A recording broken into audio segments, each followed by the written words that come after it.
This paper describes work done in collaboration with Jack Crawford, and here's the outline.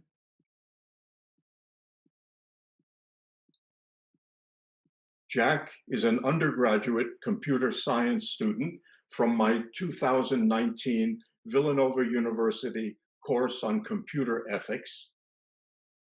I acknowledge a debt to Jack of a couple of bottles of fine wine from La Rioja, a debt to be redeemed, si Dios quiere y nos permite, el año próximo en Logroño. This is the bitter history of two series of accidents in which the same pattern of irresponsible and dishonest practice was repeated with disturbing fidelity at 30 years removed.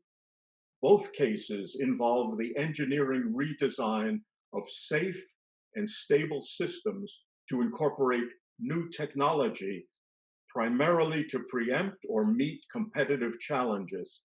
In both cases, a life and safety critical task was placed exclusively under software control without adequate human or hardware override and without understanding of the true complexity of the task. The three slides following this one describe symptomatic aspects of faulty software engineering practice. Each is indicative of the unhelpful effects of the rush to market and incompatible with the difficulties inherent in the safety critical tasks being implemented in software.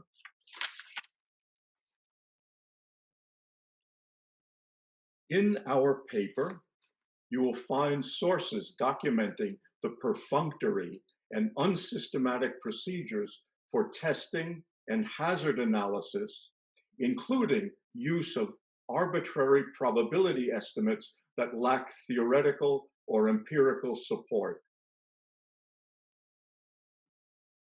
In both instances, latitude appropriately afforded in the regulatory process was grossly abused in the interest of concealing complications that ought to have been forthrightly addressed.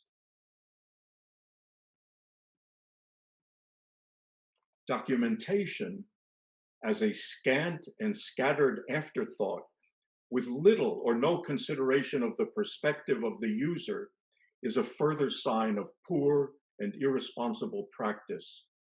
Users of the two systems, low-level operators of the Therac, and highly trained airline pilots are at two extremes in terms of technical preparation, but both were rendered helpless in the face of peril because essential information was withheld from them.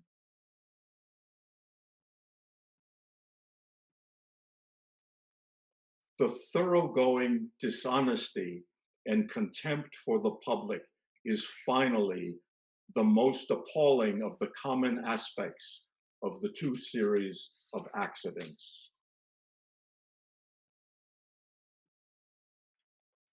I considered AECL's claim of improvement in safety of at least 5 orders of magnitude the single most outrageous statement of its type until Boeing engineers estimated the probability of a certain non-catastrophic failure as 1 in every 223 trillion hours of flight.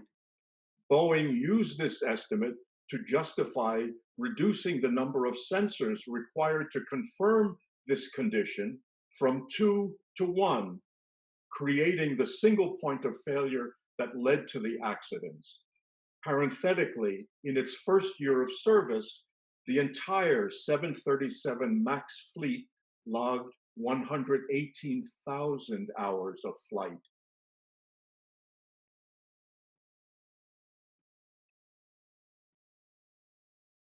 From the standpoint of software engineering, the question displayed in red is critical.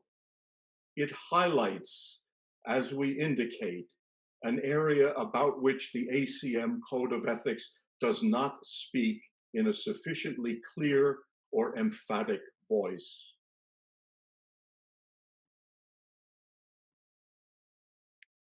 Rereading the revised ACM Code of Ethics, the entire diffuse word log document, we are left with the impression expressed long ago by the great actress Tallulah Bankhead.